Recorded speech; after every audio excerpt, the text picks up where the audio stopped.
can go no further.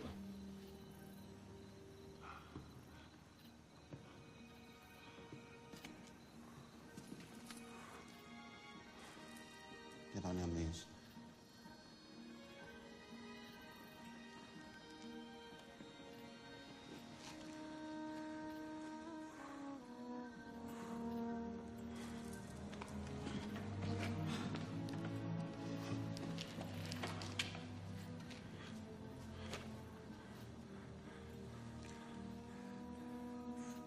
Be without fear in the face of your enemies.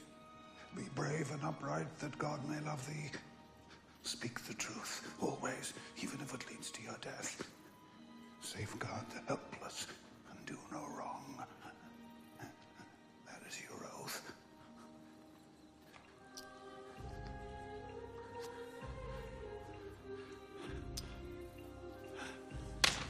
And that's so you remember it.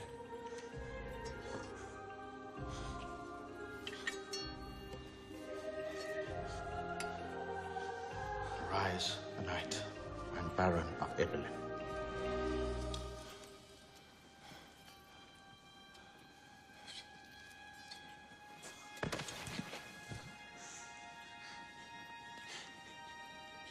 Defend the king. If the king is no more, protect the people. It's time now, my lord, to confess to holy God, not your son. Are you sorry for all your sins? For all but one.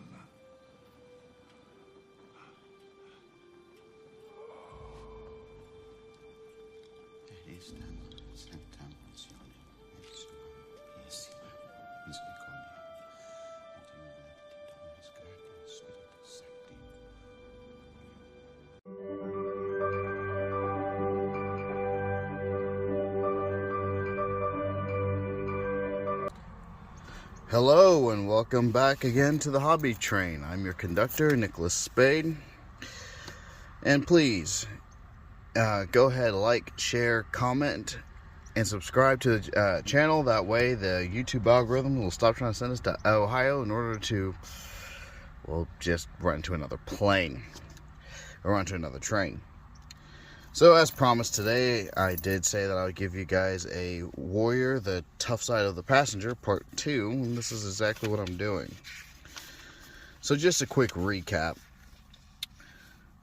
and, you know, to get into this one may be a long one, but I'm trying to keep these shorter, because I know that these are very, these can get very long and lengthy. So, I started, first off, with the definition of what, like, Google says, basically what Google says, Webster's Dictionary, Urban Dictionary. These are what society says you should be. And that really in all thought process, to boil what those words down into, was that you're either an outdated relic or you're a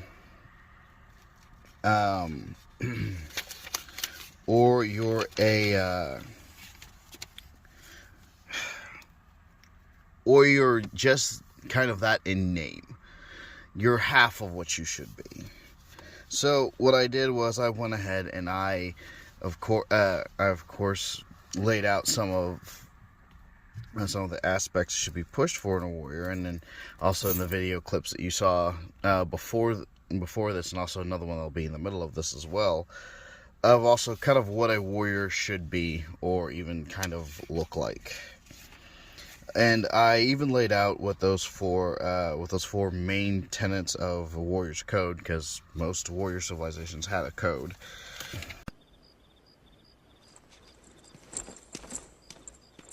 So be it. Farewell, Born.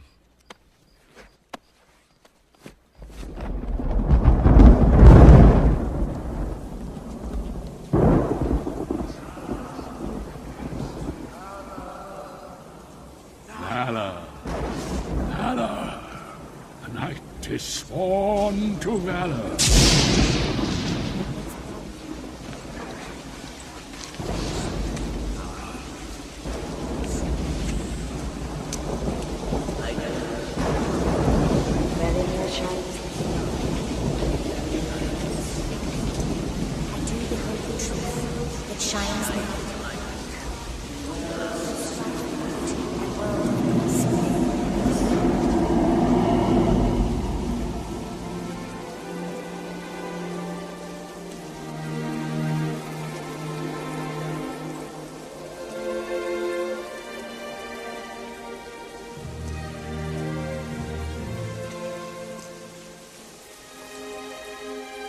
A knight is sworn to valor. A knight is sworn to valor. His heart knows only virtue. His heart knows only virtue. His blade defends the helpless. His blade defends the helpless. His might upholds the weak. His might upholds the weak. His word speaks only truth. His word speaks only truth. His wrath undoes the wicked. His wrath undoes the wicked.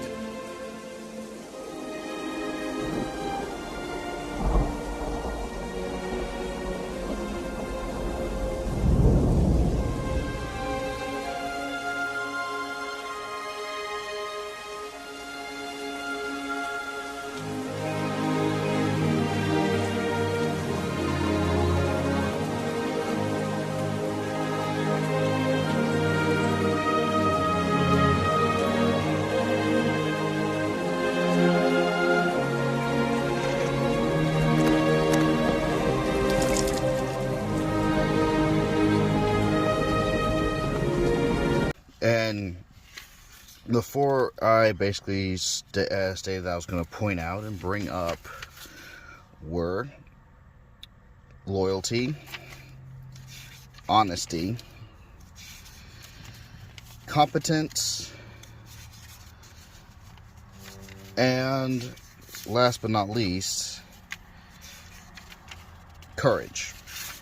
Now, as I said before, in the first video, is that there's a lot more kind of tenets to it, but I thought that these were kind of the main four boiled down points, and the four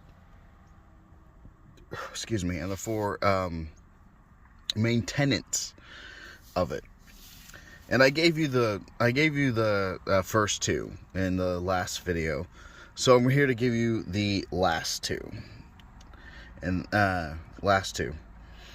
particularly because these last two are very much, to put it very into perspective, the first two are very much the interpersonal and the cerebral and even emotional strengthening tenets for a warrior.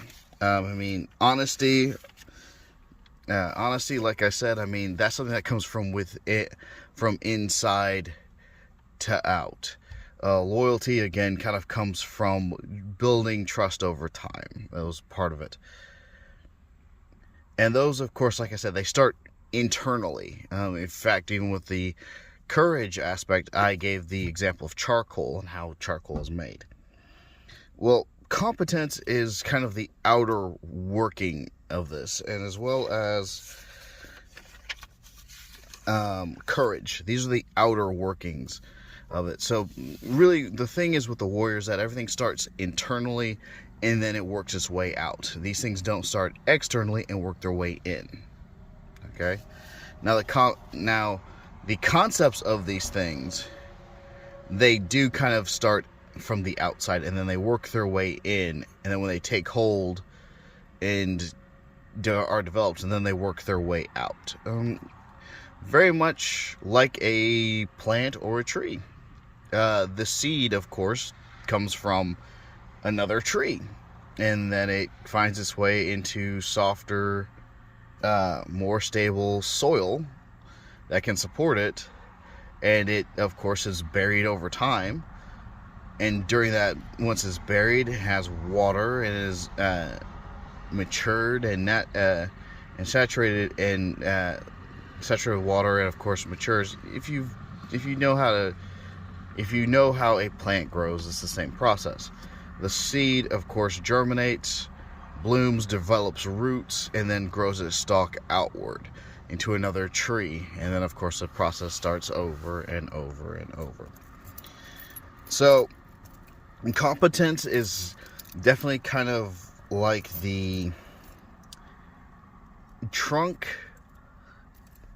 and I would say courage is kind of like the leaves of a tree or of a plant. Even the petals. These are the things that you outwardly see. And so I'm going to start with competence. So competence, a simple answer is to do a task at a adequate level. Okay, that is society's term for competence. The warrior's term, or the hobby train's term for competence, is a task that is performed at the best level that person can perform it. Okay? That's competence. So, what I mean by that is that you can have someone who, they may be bad at, let's say, playing the violin, or a piano, or woodworking.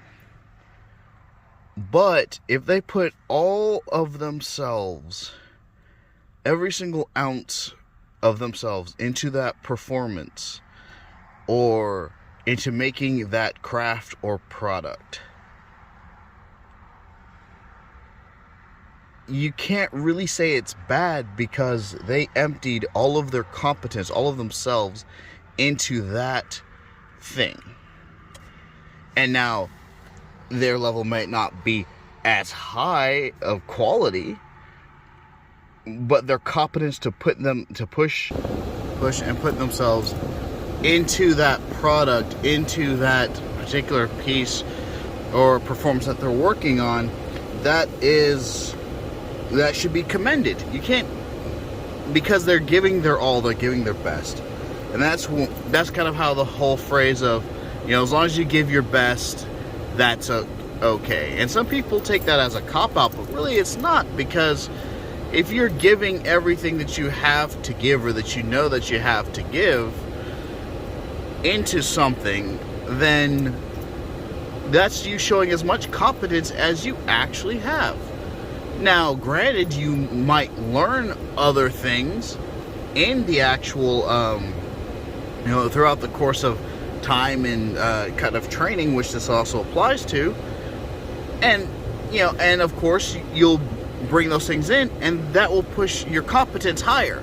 So whenever you do perform again, you will have more to put into the product or the performance to make your confidence level higher.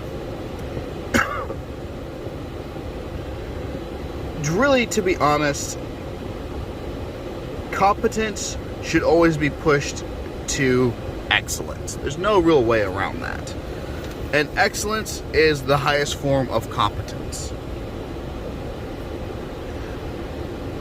As we can see, especially in society, competence has been traded for mediocrity. And that's where a lot of us are, and that's why a lot of us kind of hate society in a large term. And really, society, even governmental society, yes, I'm even including governments in this, more push for mediocrity over competence and excellence, because they push more for this mediocrity because it keeps everything moving and flowing. This is good for people who are managerial levels, because it shows, in a sense, their incompetence. And what do I mean by that is that if someone is really good at a particular thing, they're very competent at a particular thing or a particular task, it is very hard for someone who's above them, who is not competent in these areas, who is not thoroughly practiced in the area of managerial skills, to handle this person who is competent in that area. Why? Because they don't know what to do with them. To put it very bluntly, I mean, we'll take an example of the movie 13 Hours. Okay? So there's a scene in the movie 13 Hours, which has covered the incident of Benghazi, where the four, Chris Tonto and his team, the four kind of guys, they were mercenary, kind of contractors. I won't say mercenaries. I'm not calling them that. And they are loading up preparing to go extract the ambassador. Okay, because help's not coming. And they're going to help extract the ambassador. Well, the thing is, like, those 4 guys, they were extremely competent in combative skills. Okay, we'll put that like that. They're very competent in combative skills. But right as they're leaving, the person who's in charge of their detail, the person who's administratively in charge of their detail, he forbids them from going out. He doesn't want them to go out. He's like, no, you don't need to go out. You shouldn't go out. Your principal job is here. And of course, these 4 guys, they look at him like, you're crazy. You need to go away and don't ever talk to us again. Well, that's the whole, and of course he does, because they just disobey him. That is competency versus managerial competency. And what I mean by that is, the competency of those 4 guys was that we know that we can go and get this done without too much problem and hesitation. The manager did not understand that they were capable of those things, when he should have understood that they were capable of those things. Therefore, their competency revealed his incompetence, and it made him look bad. And that is why he forbade them and caused problems. In the real world, not the real world, I'm sorry, that's not true. In the civilian corporate side of things, these types of people, their whole goal is to keep everyone at a mediocre level, or keep as many people at a mediocre level, because it creates job security, and they don't have to put that much effort into it. Competency takes effort. It is not easy. It takes effort. And through competency, you gain discipline. Oh, let me say that again. Through gaining competency, you gain discipline. This is why a lot of warriors will, everyone's like, oh, they're disciplined in this martial marital art, okay, or this fighting style, this combat skill. It's because they wanted to gain the competency, and that's what drove the discipline, and that's what drove the training, and that's what drove the understanding of, this is why I'm good at this. This is how I'm good at this. Okay? And keep in mind that this particular thing, this can take hours, if not days, decades. You're prepared to spend a lot of time on just gaining competency. But whenever you gain competency in these areas, and keep in mind that competency does not necessarily have to be in combat skills, martial arts, fire training, or anything like that. Competency can even be in your regular job. When you gain competency and in turn become and push it towards excellence, you will gain notoriety. Because some people, it will reveal their incompetency, and some people who want competency, they'll pay attention to that, and they will in turn promote you and push you and pull you along to where you are now operating with people who are just as competent, if not more competent, than you. Competency is worth its weight in, I don't even know, a rare precious earth mineral, really, because gold isn't even it. Gold, I would say, is even a weaker term than it. Competency means the most. But now, how does society look at competency? And this again plays into, like I was saying, with the whole governmental society and even governmental bureaucracy. Because bureaucracy likes to keep everything. Bureaucracy is for regulation. Regulation does not like a whole lot of upward movement because it breaks their control. Okay? So think of it kind of like a conveyor belt. Mediocrity is like a conveyor belt. It keeps everything moving at a steady along path, a steady along place. Bureaucracy and regulation, bureaucracy likes regulation. They're kind of like that guiding rail above the mediocrity.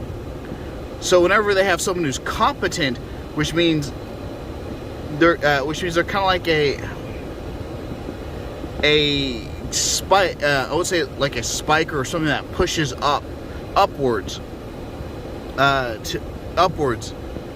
Regulation doesn't like that because it now disturbs the flow of mediocrity. Because now all mediocrity has to go up and over, this spike, and it also creates less and less room for that regulation. And instead of the regulations moving to adjust with that spike, it decides to stay at that level, and that's what causes issues. And in fact, even in society, it's even pushed even to you in when you're off work, when you're not even at work. If you actually look at all except for, I would say, one TV sitcoms, and that one TV sitcom was Married with Children, in a sense. But if you look at the dad in a lot of these TV shows, who do they prescribe competence to? They prescribe it to the wife. They don't prescribe it to the husband. They prescribe it to the husband as being a bumbling fool. But really, and this is how our society has pushed us to like lose touch with reality, or with reality of daily living. And to be completely honest, it's not true. It's very wrong. It's not accurate. The man is typically prescribed to be competent. Why? Because we have to work for it. We have to work at it. We're the ones who we have to work. But that doesn't mean that we can be incompetent and be okay. And keep in mind that it's that competence that also keeps our families together. So don't ever take it for granted, even though society does.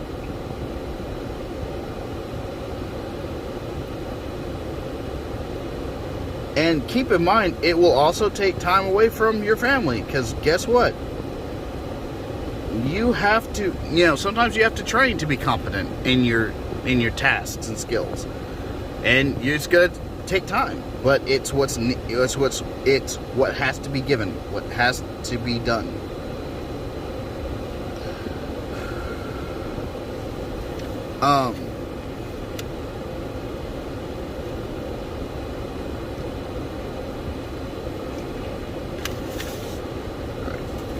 But, another thing too is competency also stems from and spurns from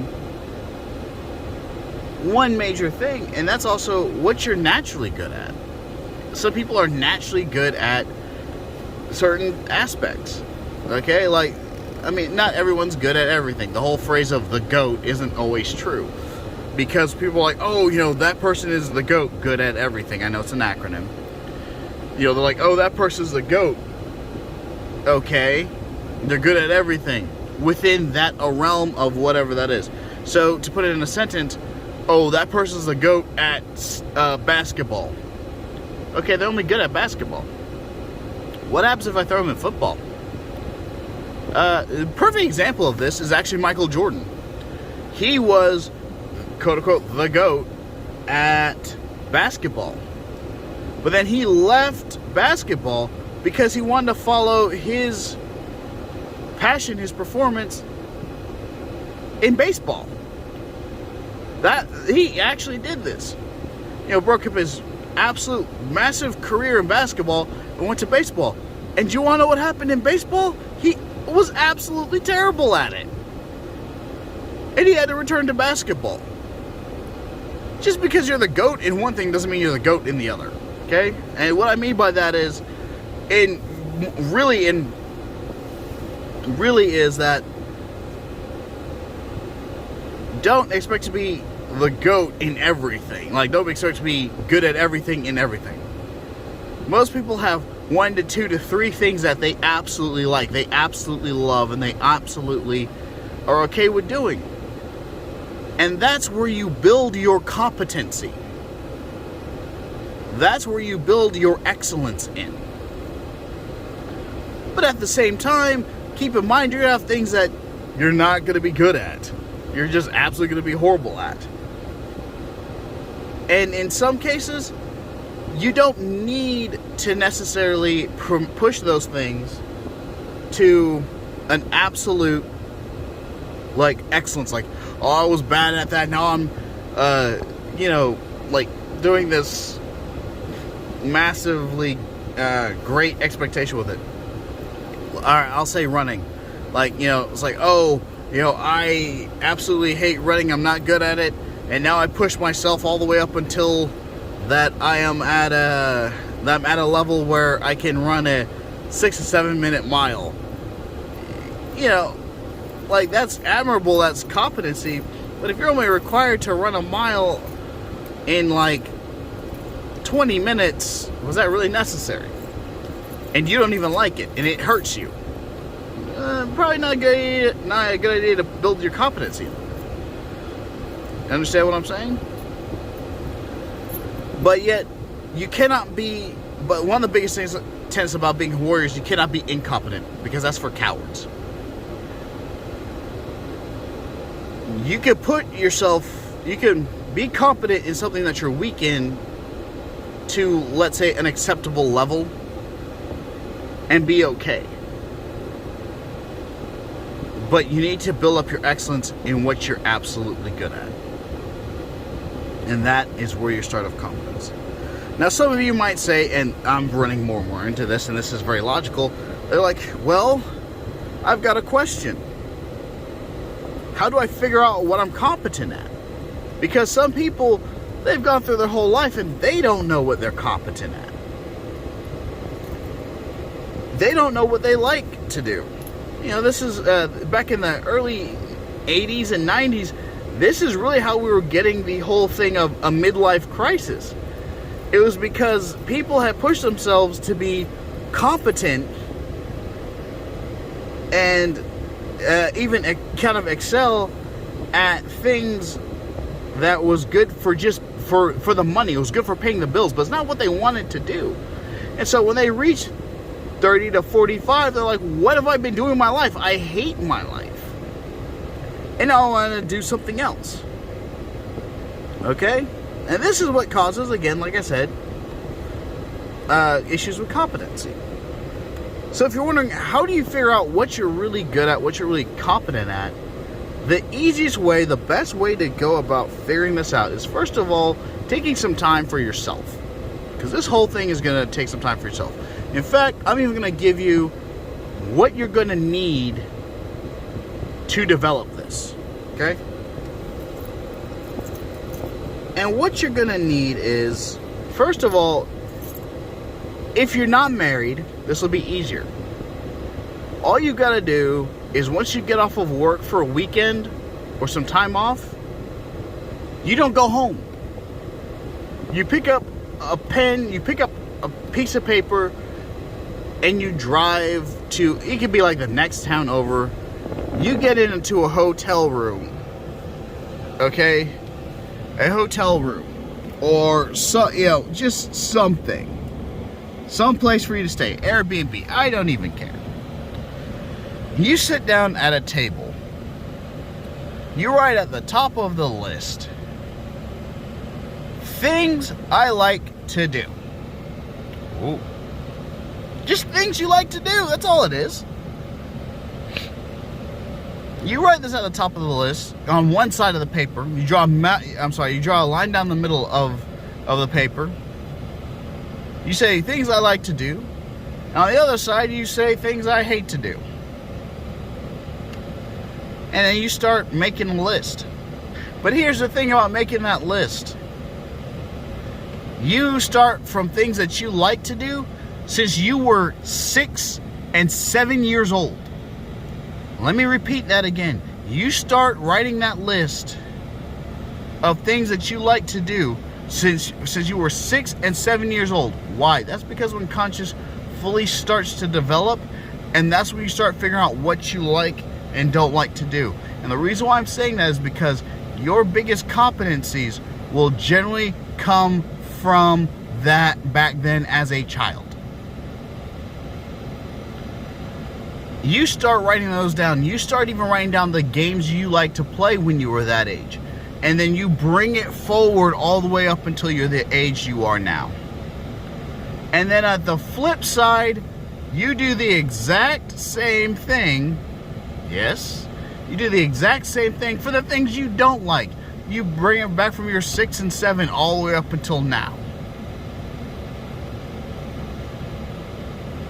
And when you're done writing that list, you pull off the paper off of the spiral or the binder or however you have this paper.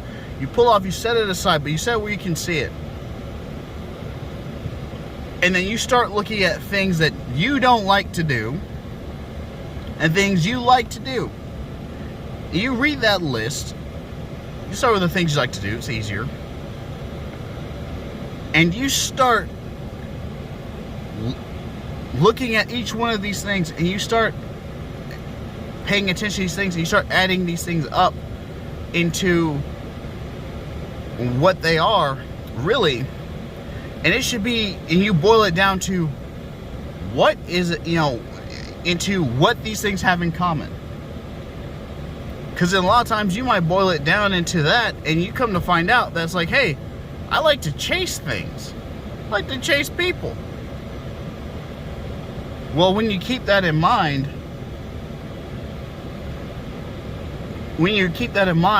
then you can go ahead and start looking for jobs where, guess what, you have to chase things. It may not be physical, but it may be mental. Oh. And that's how you find out what you like, and that's where your competency lies. That's where you get to practice your competency. And you might find that there are courses, there are training sessions that add into that competency. And then when you write down the things that you don't like, you do the same thing for the things you don't like. And it might be one of those things like, I don't like sitting down and doing paperwork. Okay, that's fine. Then you go, then you maybe go and look at some little pointer videos or helpful videos, very short amount of time, about how to improve on those things, so that way you're at an adequate level of those things. So that way people aren't like, oh, it's like, oh, he just completely sucks. It's like, he's passable at it. And that's how you know what you're good at, what you're not good at. And that's how you improve your competency in those areas.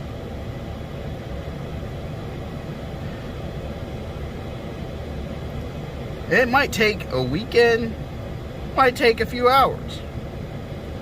But guess what?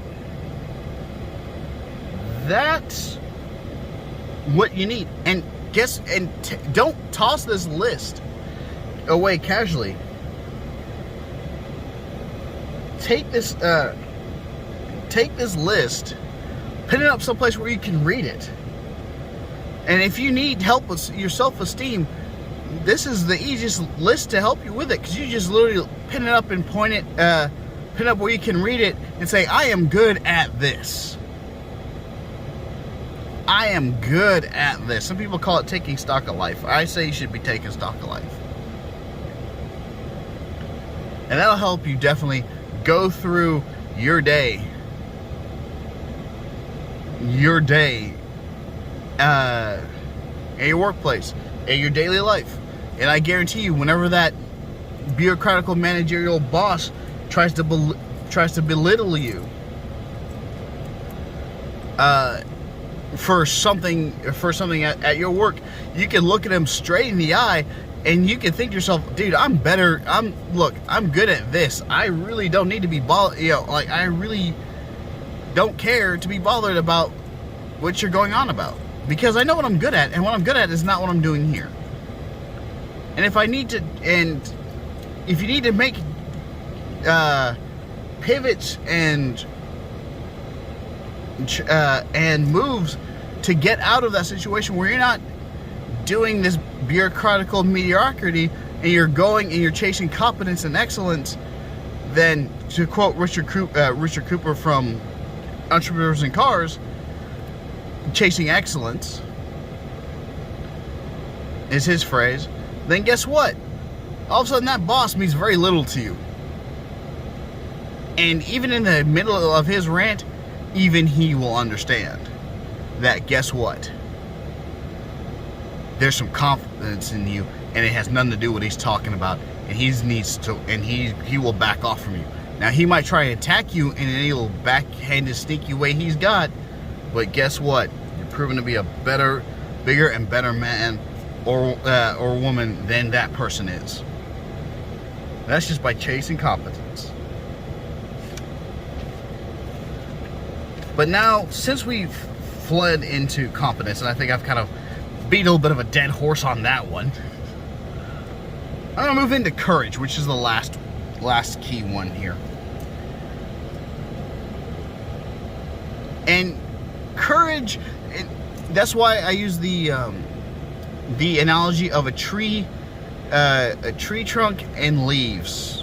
Of course, I know a tree has limbs, which are extensions of the trunk. But courage is also kind of like the leaves.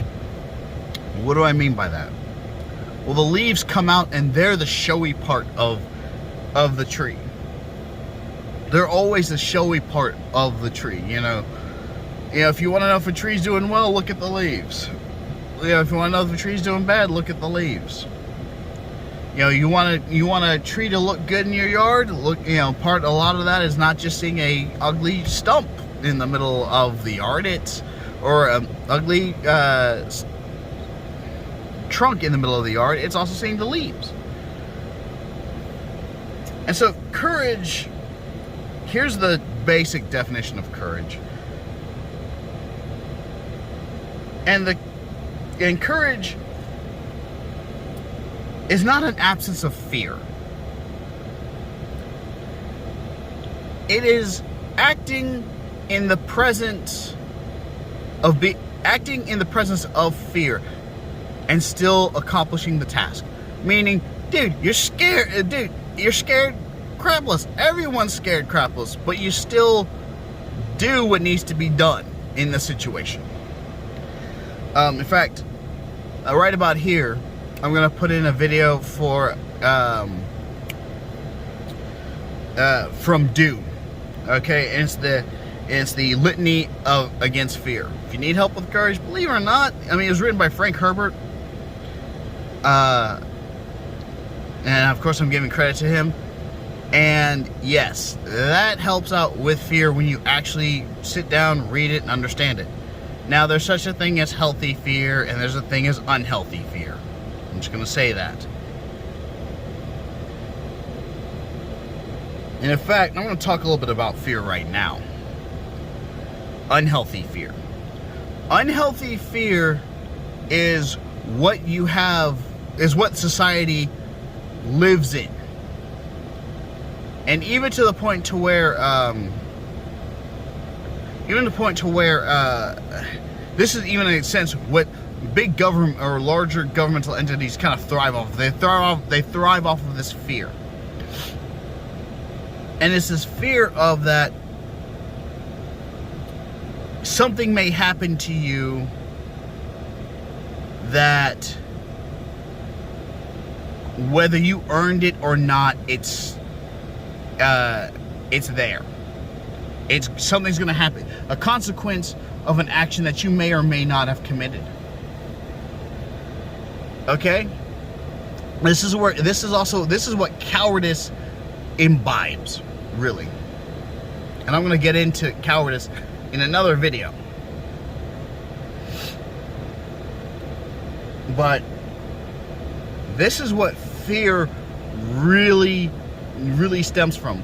Irrational fear. What I mean by irrational fear is like things that shouldn't hinder you to survive.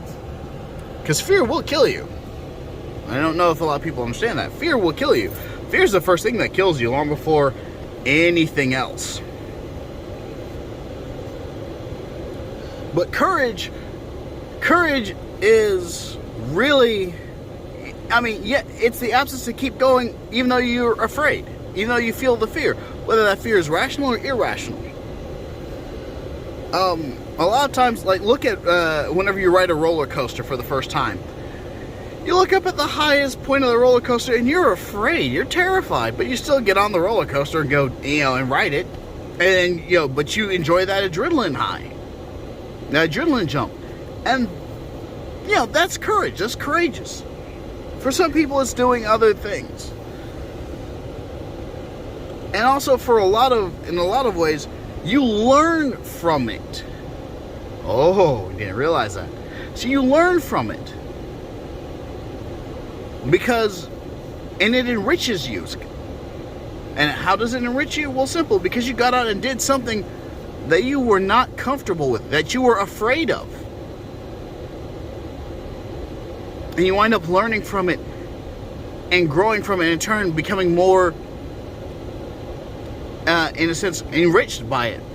Very much how a tree does photosynthesis. Okay, sunlight comes down, hits the leaves, right? Which is courage. Hits the leaves, which causes it to create photosynthesis. Or cause it to create glucose, which is then, which is brought up from the roots through the trunk, into the leaves. Sunlight hits it, turns into, of course, glucose and sugar, which is what the tree needs to survive, and it comes right back down the trunk and right back down in the roots. So it's a very circular process, right? Well, it's the same thing with courage and fear and facing new things. That new experience that you might be facing, that's sunlight. You showing your courage, that's a leaf.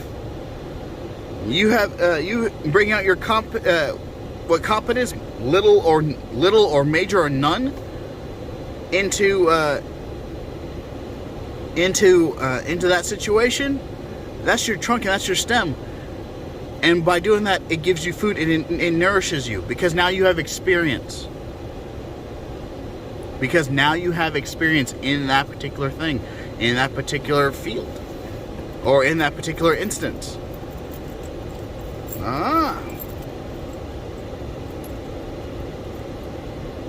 Didn't realize that. See? Tree analogy went somewhere.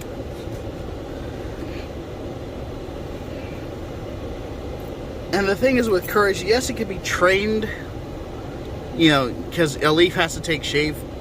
Courage has to take shape as well. And that's really part of it as well with courage. Just like with you experiencing new things, well, you going out and experiencing those things, that's technically training. Because what is training? Training is really just learning new information about a particular subject. Versus practice, which practice is studying the same topic of information that you've already gained and learned, and doing it over and over and over again.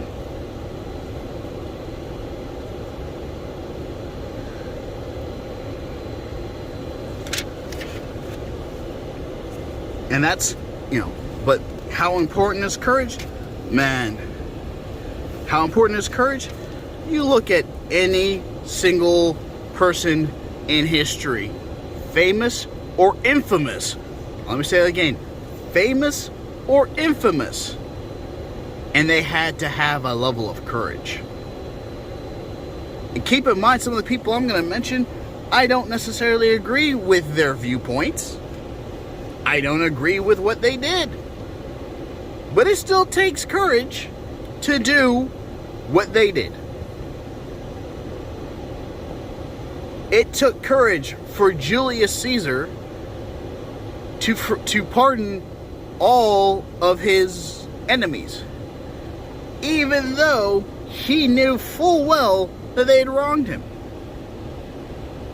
And yes, he had a goal of making them his political allies, so now they wouldn't ever betray him again. But it still takes courage to do.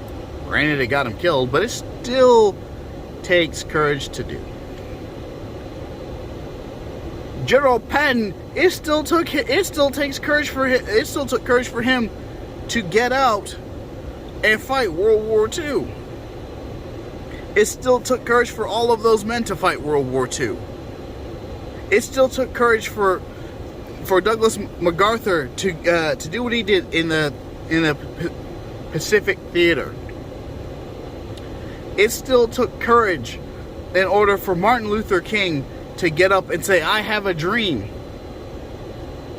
It still took courage for Malcolm X to even come out and say, gosh,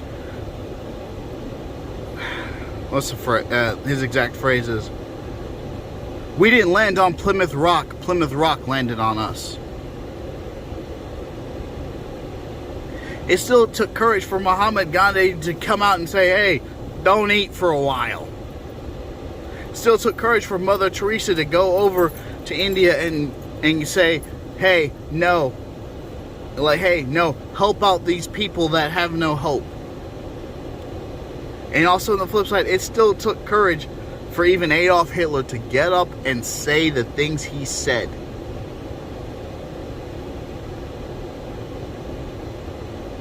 Do I agree with what he did? No, not in the least. So there's your disclaimer. But yes, even evil people have to have courage. Even evil people have to have courage, because you have to stand up in the face of your fear and still keep moving towards what you want to do.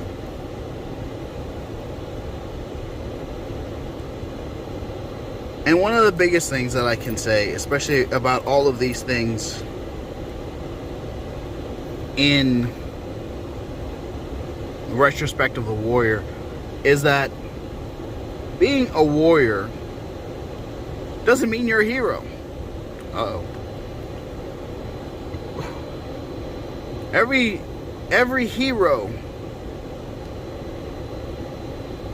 hero did not start off. Every warrior did not start off as a hero, but every hero started off as a warrior. The arena for fighting may have changed, but every hero started off as a warrior. But not every warrior started off as became a hero. Started off as a hero. And the reason why I say all this is because some of you are like, well, all right, this is all about hobbies. Why are we having to learn about this? Why does this even make sense? This is the most yada yada yada yada. Okay? Is because some of the quote-unquote hobbies I'm going to get into are very warrior-minded, very warrior-focused. And they're not just blase, you